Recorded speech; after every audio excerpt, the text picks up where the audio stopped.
Okay, we're live. This is Attorney Vince Davis, and this show is The Secret: How to Fight CPS and Win. I'm joined tonight by my co-host, Miss Cassandra Woodard, and by a very special guest tonight, Samantha Hunt. Good evening, Cassandra. How are you? I'm doing good. How are you? Doing good, good. And Miss Hunt, how are you doing? I am doing wonderful. Thank you. How are you?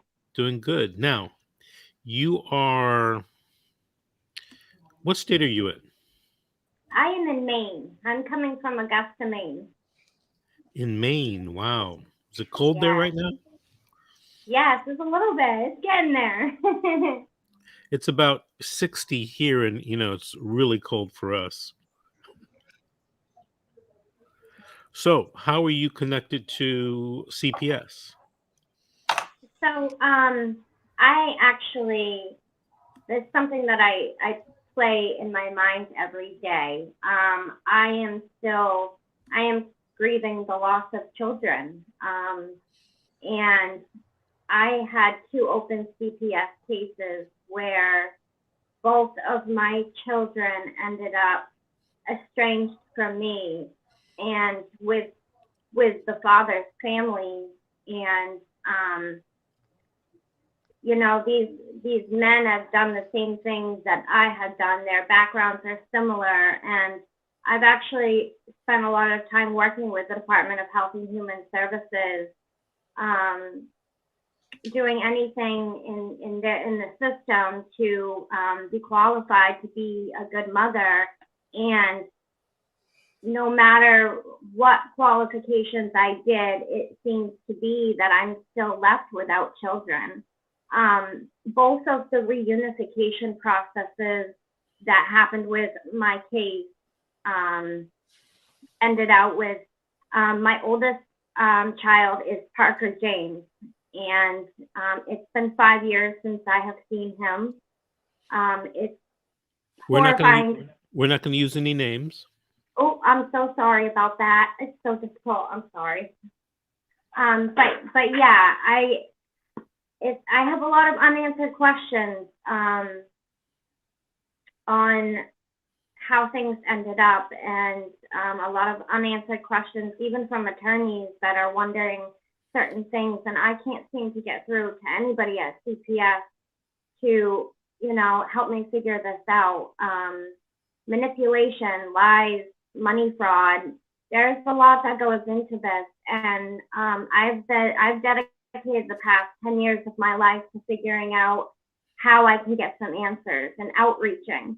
I'm actually part of Finding Our Voices with Patricia McLean, and because I've been through some domestic violence situations with partners that ultimately led to me being involved with DHS and somehow ending out with neither child. And I'm a great person. I have a really good heart. I actually almost died. Well, I did die in 2021, February of 2021, and almost didn't get the chance to be a mom. And how I feel today is that my rights have been, even before I had anything to do with CPS, my rights were seemed to already be taken away at that point. I can't even tell you in my oldest son's case, which was in 2013, that I was there receiving emails from people involved in the department. I know I went away for a time in recovery, and I just wasn't there for the decisions that were made on behalf of my child, which has left him now with a drug addicted, violent family. And they knew about the family and how bad it was. And my mom had my son for 5 years. And I have a great family. And they took my son after 5 years and placed him with this family suddenly. And I never saw my son again. How old is he now? He is now, I think he's 10. And my second DHS case, I have he's going to be 4 years old in March.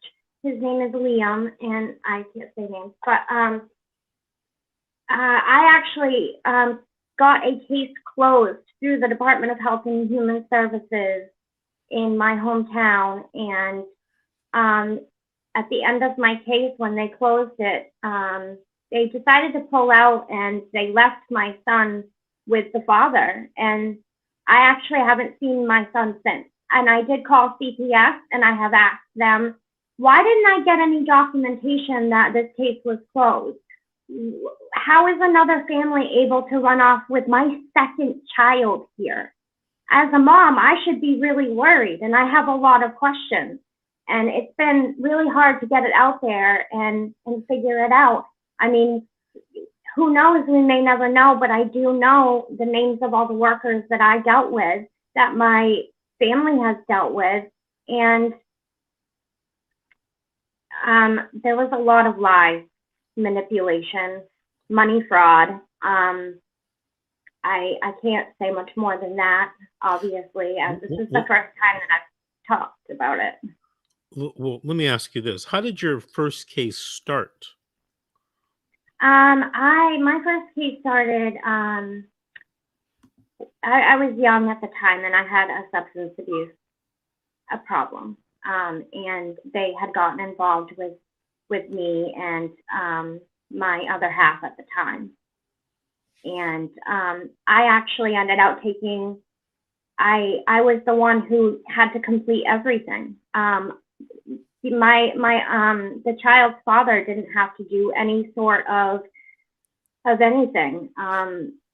And it actually has ended out this way in my second case too, that I took all blame, and I did all the supervised visits, and I worked the case through, and I even have it closed now. And this man is still with my child who didn't have to do anything. It's really ironic that it ever happened to me the first time, but now that it's happened to me the second time, there's something going on. There's something going on in the CPS system with families and even in courts that's not being talked about or discussed. And I have many more questions. I still don't know why I'm in the situation that I am in. I mean, I keep boxes of my oldest son's hair and trinkets to remember them by, and it's not enough. You know, it's not enough. During your first case and your second case, did you have an attorney that you were working with? That's the thing. I did actually, and you know, I didn't even really speak to the attorney that much. I mean, I was out of state, and I actually went to Teen Challenge down in Knoxville, Tennessee, and you know, I even heard down there that their laws are different. They actually, with my first case, they took my rights when I had already completed and graduated programs, and while I was gone, they, you know, I guess that's a law. They didn't put my case on hold. And so when I went off to do this other program and better my life more, they actually flew me back to Maine and told me that I had run out of time. The judge was so proud of me, but said that I ran out of time. There's a time limit on the future with my son. I just, and my whole family is very, gone through a lot of suffering because of this, and I did too. Did you ever file a complaint with the Department of Health and Human Services? Yes, my mom did. You know, my son's case was, my mom still talks about it. My mom did make complaints to the higher ups out of where I live, and I don't know what ended up happening out of that. I guess it didn't go well to me, but I will tell you that there was some manipulation by even my own family members. My parents were in a divorce at that time, and I had said some things about my mom that weren't true, and I have to, you know, I have to think about that for the rest of my life to this day on what I did. I just was trying to do anything to see my son at the time, I didn't realize the ins and outs. I guess I wasn't smart enough back then. And now that I've been sober for years and I know a little bit more about DHS and how the CPS cases go. And now that's why I had my other case closed. I handled that case so well. I proved how good of a mother and how good of a person, and I proved it, and it still didn't work. So there's obviously a flaw somewhere, and I'd like to figure it out. For my children, it's my dedication is to figure it out for them. What are you doing to try to figure this out? I have been working with Patricia, I can't say the name, but Finding Our Voices is something that's helped me even be able to talk about this. There was a long time that I couldn't. I felt so alone, and it turns out that I'm not the only woman who's going through this. So many stories, and I've been outreaching for the last decade of other women who have experienced this or families who have gone through it. It took me many years to actually be able to get an attorney, and I'm a low income, would be a single mom. I also have heart failure, and I finally actually have the help of some attorneys through New Hope for Women and then Dear Go Law. So I'm really promising about that, and I actually heard from a judge that my docket number is going to be up for call by the end of January, and so I'll finally get to go to court against my second child's father in a family matters case, because he has not let me see him once, and he actually says, even though the case is closed, that DHS told him not to let me see him, that it was up to his discretion. So he decided to pull my second child from me. Well, you can always go to family court and get visitation. Yes, that's exactly what I'm doing. Yeah, that's what's in the plan. So. Do you have an attorney helping you with that? I do, yes. It's not full representation, but I figure with the people and the support that I've got with Pine Tree Legal, it helped me as well. So there's kind of a ring of us that are, really, really helping solve this mystery, because I sure would like to. So that's your second child. Your first child, were your rights terminated and that child adopted by a family? They were, yes. Not my second case, but yes, my first. Like I said, I was down in Tennessee, and before I even went to Tennessee, I had graduated Crossroads, which is a program where you can actually have your child in Windham, Maine. And I proposed to DHS when my child was, I think he was like 6 months old, my 10-year-old, that, I would like to have him at Crossroads with me so that I can better my life. And they actually said they would send him once I stayed there, and then they never ended up sending him. And I just went back and forth. It was, everything that they had said that they could help me with, they didn't. They manipulated my family. They destroyed my life. And I'm just now piecing it back together. How many years has it been since your first case? I think it's actually been 10 years. I'm sorry? 10 years. 10 years? Yeah. Okay. Hold on, trying to pull something up.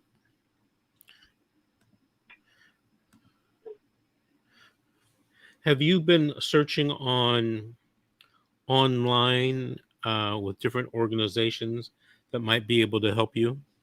Yeah, absolutely. That's actually how I've reached this point. I wrote my story up. And I have multiple copies and different versions, because even to myself, I've had to think back over the years of in so many details that I didn't think I could ever actually possibly write it.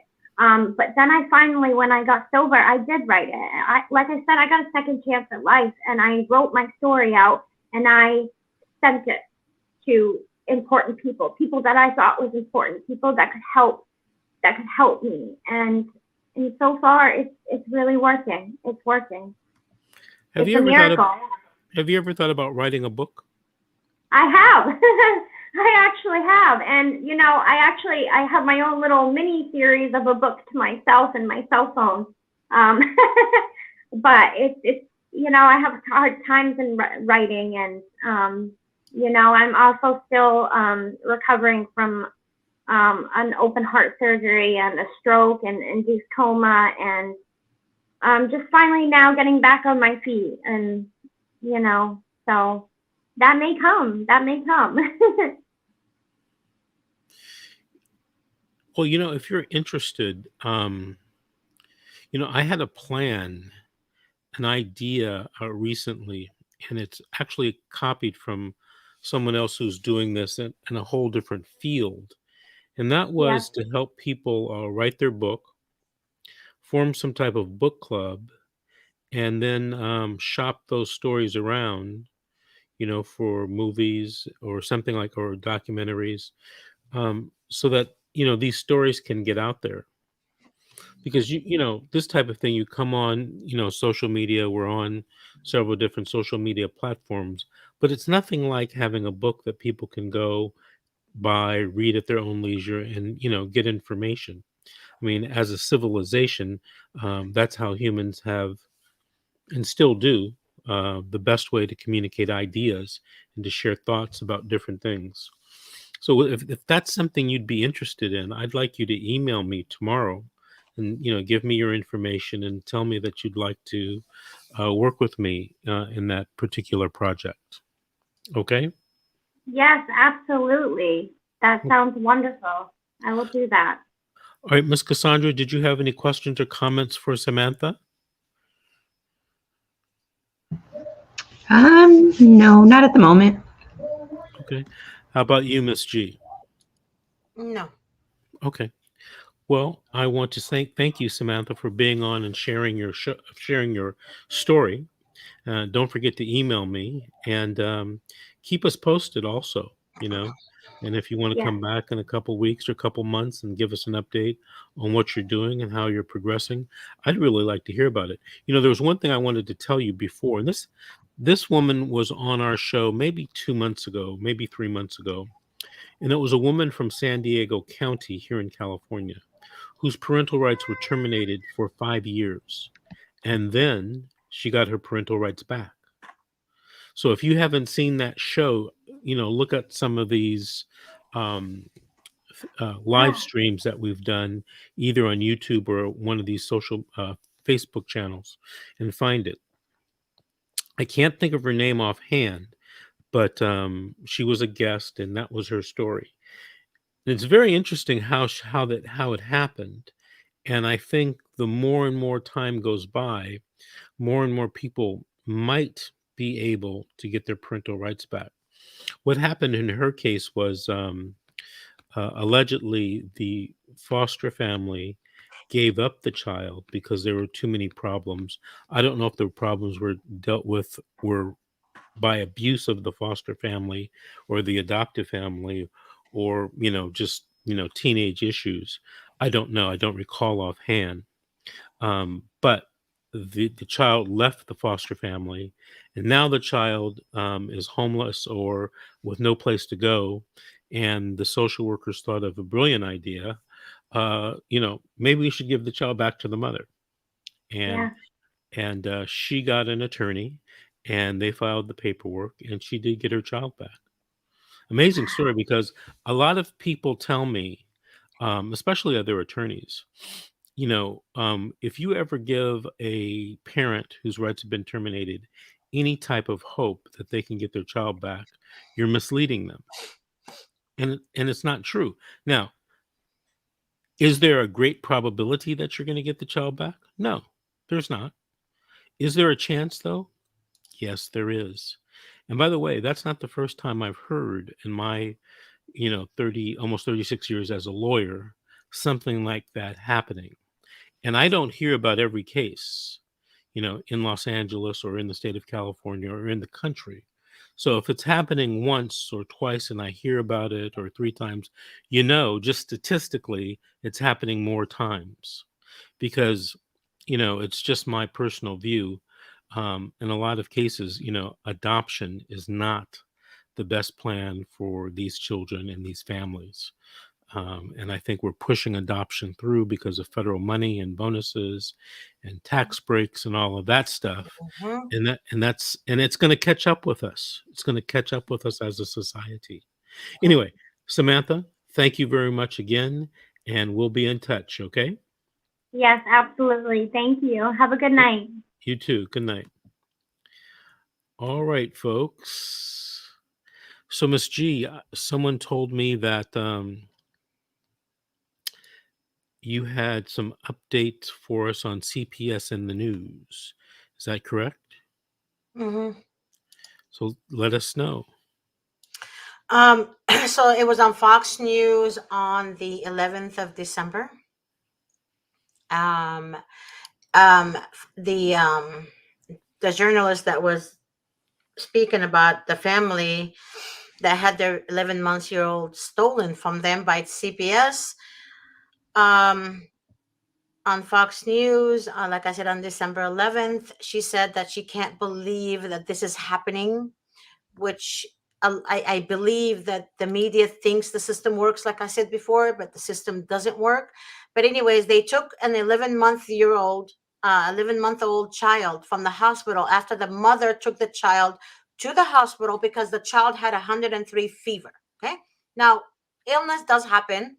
It's not the mother's fault. However, DHS got involved. DHS removed the child and removed the other child from the parent and accused them of child neglect and abuse. And it was so heartbreaking. She said she couldn't believe that the system actually does that, right? So my thing is this: I've been mentioning this to you guys for a while now, and I mean, Cassandra is my witness on this also. Like Mr. Davis said, they're pushing adoption so badly because they're getting more money with adoption. They're getting more incentives from the federal government when they adopt children, especially when they're under a certain age. So all these mothers who are concerned about their children, taking them to the ER because of a fever or a bad cough, or they're concerned about a child, they're going to lose that child. This is happening in LA County. This is happening everywhere. And also, Cassandra and I were talking the other night, and she made a good point to me. You mentioned to us, and Cassandra's going to finish this. You mentioned to us voting is important. And Cassandra, I would like you to continue this because the way you made that point was I was an owl. Go ahead. Go Okay, ahead. well, you're always telling us that voting is important. And I was sitting there thinking about how is voting important for people like me or people like anybody in this situation? If the fact is, like, who are we voting for? Why are we voting for anybody? We should be voting for something. And there's no propositions or anything in the voting that has anything to do with CPS or anything to do with what we're trying to fight against. That's a very So good I was point. just wondering. That's a very good point, and I'd like to tell you. Now, I used to tell this to Miss G all the time, and maybe this has slipped her mind.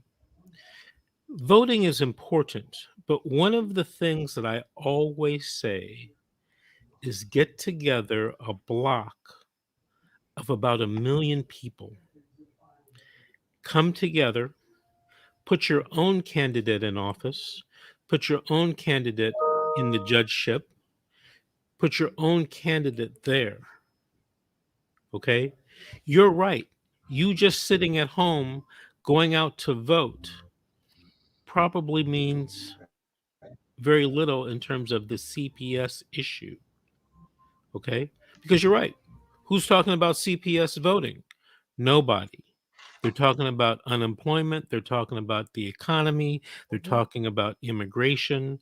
You know, they're Climate talking change, green energy. Yeah. about abortion. You know, Nobody said anything Yeah. about CPS. About gays and lesbians. Right.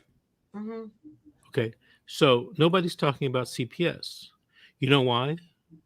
Because that's not a mainstream issue. The reason why it's not a mainstream issue is because you haven't made it one.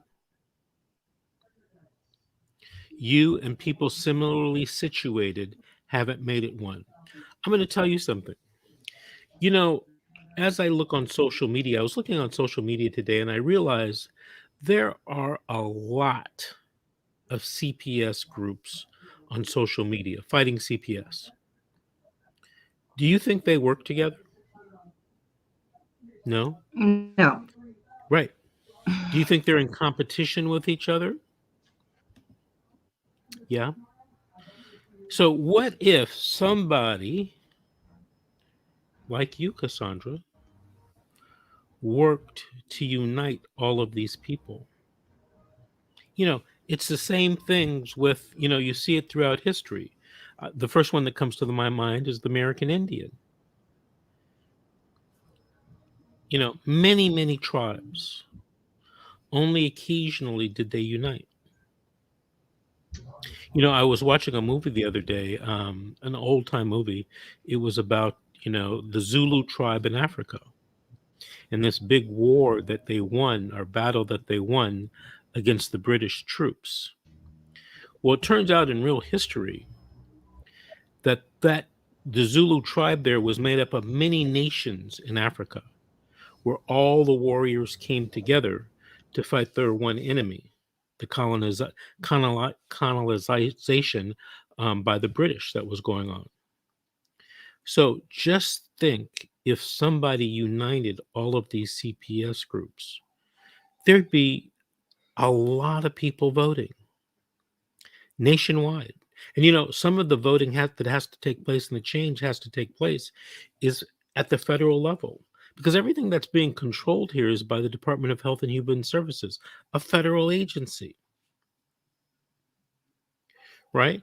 If you had a block of a million, even 500,000 votes nationwide, you'd have a lot of power. You would. So you're right. CPS isn't on the mind of very many people, unless they're being affected by it personally or in their family. But I believe that the one change that we can make is through the voting system. It's either that or revolution, right? And that ain't going to happen because we don't have the guns. We don't have the tanks. So the only thing we got left is the vote. Now, the vote is very important. I don't know if you watched the midterm elections that just happened nationwide. People are spending, millions of dollars to get their candidate into office, millions of dollars to get certain propositions passed. I don't know, in California, there was this big proposition that Lyft, the car, the Uber car company was pushing. I can't even tell you what the outcome of that was because I really wasn't watching it. But you can get propositions put online, put on, the ballot. When I was at KABC doing this radio show, there was a radio show that came on that was purely devoted to ousting Governor Gavin Newsom in California. The fact that they even got that on the ballot was a huge accomplishment. Now, I don't think in California they ever had a chance to recall Governor Newsom. This is a blue state through and through. All right. But what they did and how they organized people from the grassroots level all the way up to the top was amazing. They had a website where you could go and sign petitions. The website would tell you where to go and sign petitions, at the city level, well, at the neighborhood level, the city level, the county level, the state level. And they had captains, volunteers just like yourself that might be the captain in this particular area. And then underneath the captain, there was a lieutenant in each neighborhood, that type of thing. That's the kind of organization that I'm talking about, the type of power that you have when you have the votes. Imagine if you pick somebody, maybe even a parent, a mother or father who's lost their kid, and you help them get elected to the state legislature. Guess what would be on their mind?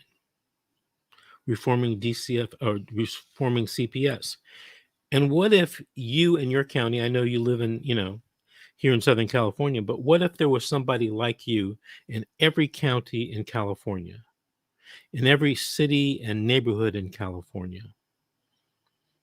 That's a lot of people. That's a lot of people going out to vote. And the great thing about it is voting doesn't cost you anything. You don't have to pay to register. You don't have to pay to go down and get admitted into the voting booth. You go down there and you vote. So voting is the key, but before that, you got to organize. You got to have more than your Cassandra's vote. Miss G, you were raising your hand. Yeah. Gathering people in towns and getting them organized to complete this task, this important task, is going to be very hard because I tried that. Oh, yeah. Yes, I tried that last absolutely. year. Wait, let me finish now, Mr. Davis. Because a lot of mothers that we gather together promised me they're going to help me because I'm only one person. And they came towards the end and they said they can't because one of the members told them that if the social workers find out that they're going to lose their children. Now, that was, I got it like on, and I had 18 mothers helping me all over the United States, by the way. Well, not all over, but in most parts of the United States and California and LA County, and they backed off at the last minute. Now, there's a fear of the social workers retaliating against the parent because they're standing up for their parental rights. And I know that the social workers are bullies and the pieces of fucking shit, scums on the face of the earth, because they use intimidation to lure the families from gathering as one unit, because they know that if we gather as one, if we are united together, we're going to destroy the fuck out of them. Well, I agree. It's hard, but anything in life worth anything is hard. I was just, while you were talking, I was just thinking of an example of where this has actually worked in recent, not recent history, but in history. And that's the civil rights movement. It wasn't so long ago, back with the 60s, that in a lot of states, Black folks couldn't vote. Couldn't vote. They passed civil rights legislation at a federal level. It changed a lot of things. And then we have, you just look at the news. There are a lot of Black folks in public office. There are a lot of Black folks running for public office, both Democrat and Republican. Right? There was a Black president. I was born in 58. I never thought I would see that. So voting does help. Barack Obama had a huge social media campaign. I don't know if you remember that, but he was on Facebook, or his people were on Facebook, like promoting everything, every day, every way, and they were working hard. Look what they accomplished. So yes, Miss G, it's a lot of work. Would I wish it on anybody? No. One day somebody has to do it, or this will never change. Yeah, and like you just wrote, I think you wrote that comment, fear is a false expectations appearing real. Right. Now, that is so very true. Fear is really false. So what they want to do is they want to intimidate you. They want to completely screw your psyche in order for you to back down. Right. That's what they want you to do, is back down. And I I am in my mid 50s, and I can honestly tell you this, guys.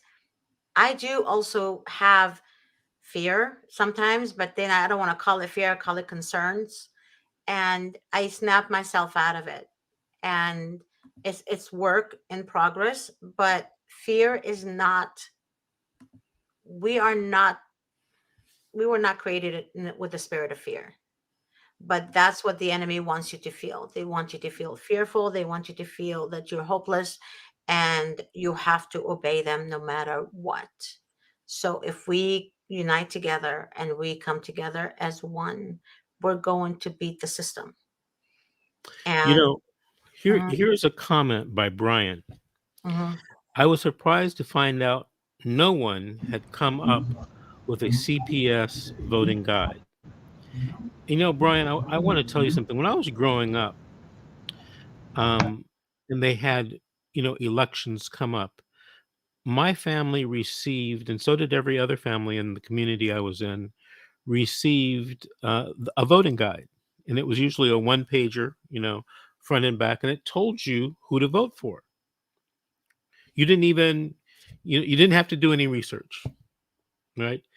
For that community to benefit, its leaders said, vote for this candidate, vote for that candidate.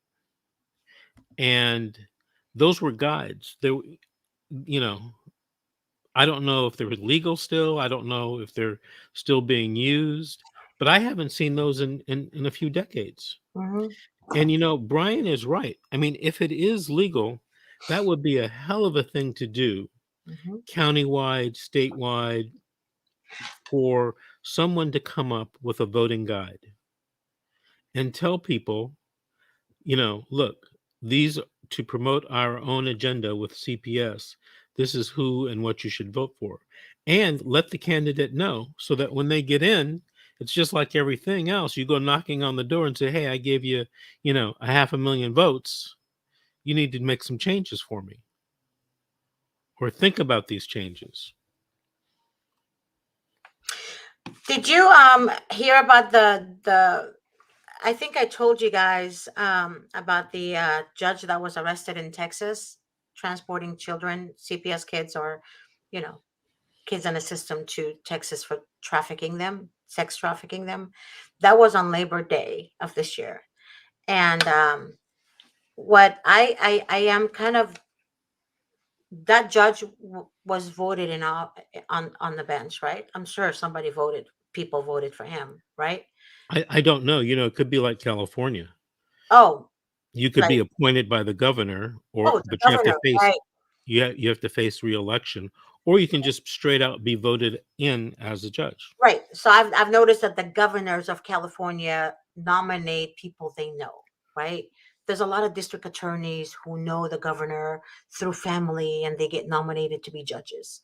That happens all the time, which is bullshit, right? Because they're not nominated by the people, they're nominated by the governor. But anyways, the But people that vote but for it this, but Georgette, don't those call me people get Georgette. That's when you're mad at me, remember? no.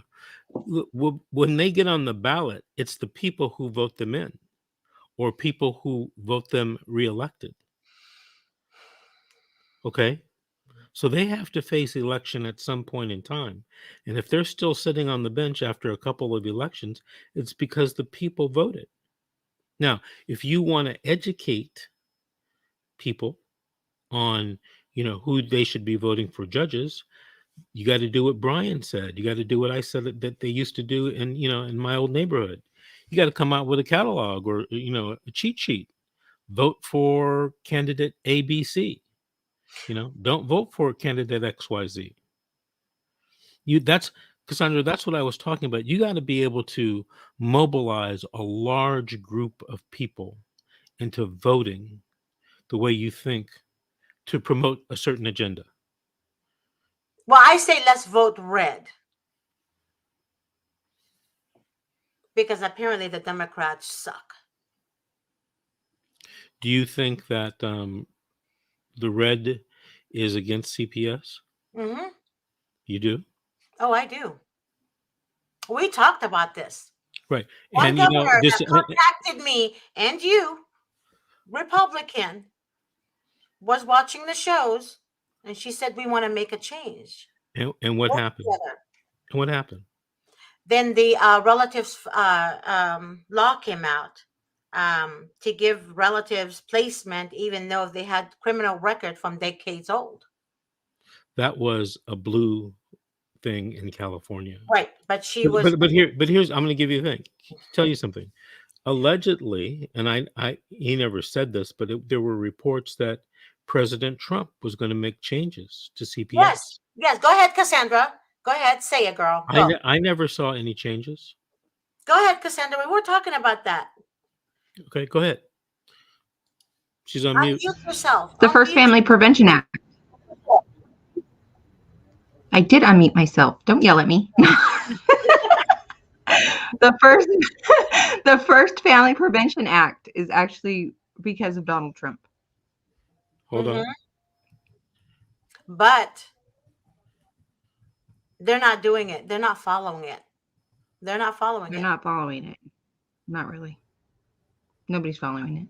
And not from what I see. I was actually going to ask you about that. Like, from what you've seen since 2018, has anything changed in CPS or juvenile dependency court? It got worse. Nothing changed. Is it because that Trump Then nothing signed changed. it? Is it because President Trump signed it? No, Is that why? Prevention Act was supposed to. The reason why it didn't change, I feel like, is because they found loopholes in the 2-year leeway that they got to try to figure everything out, and they found all the loopholes in it and made it even worse. I think, honestly, the whole... They're ruining our generation, the kids. They're ruining their lives. They're ruining their lives. How are we going to have even a good outcome when 70% or more of the children are in CPS custody? It's not that big a percentage. It seems like it. I know. get 1,000 calls a month. It seems like it. Right. I hear you on that. It seems like it. I work until 11 o'clock at night. I mean, I don't know. I don't stop calling people.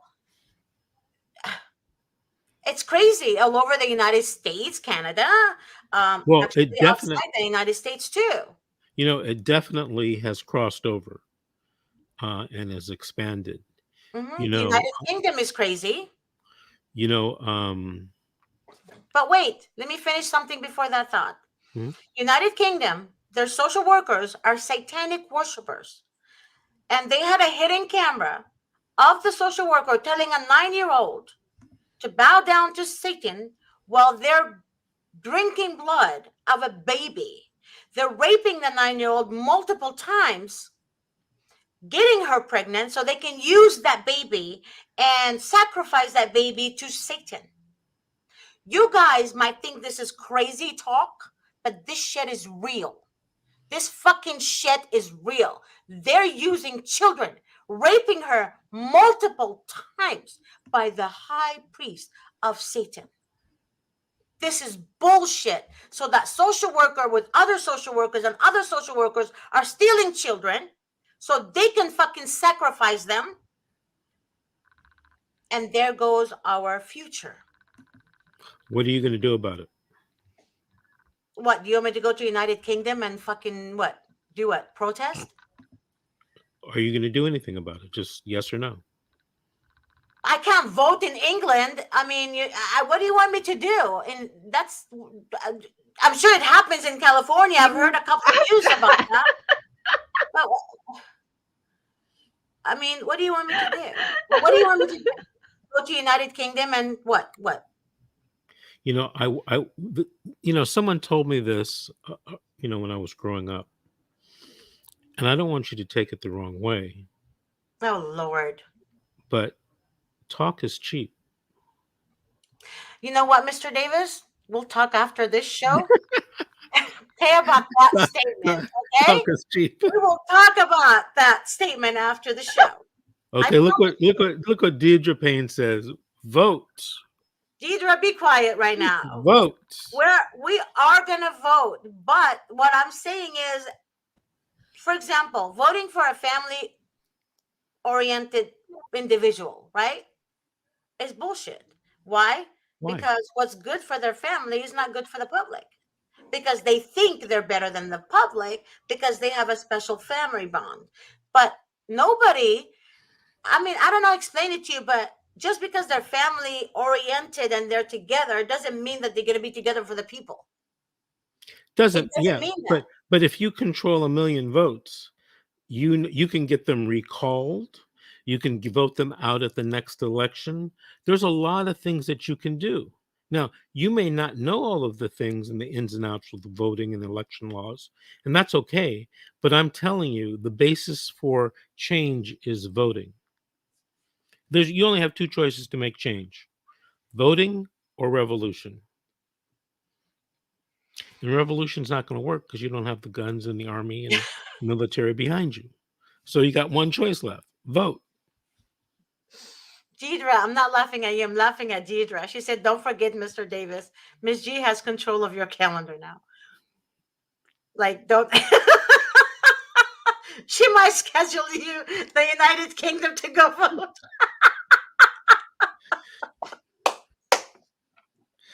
Deidre, Okay, that was hilarious. That was funny. whose side are you on, Deidre? Let me take you off the screen. All right, we've come to the end of our show this evening.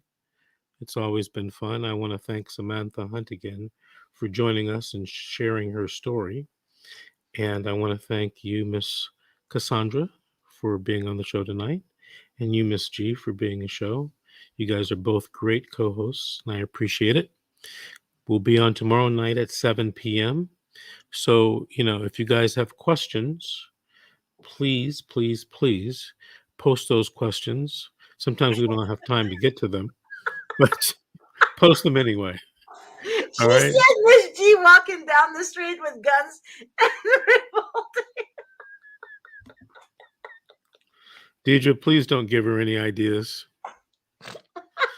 All right. Good night, everyone. See you tomorrow at 7 p.m.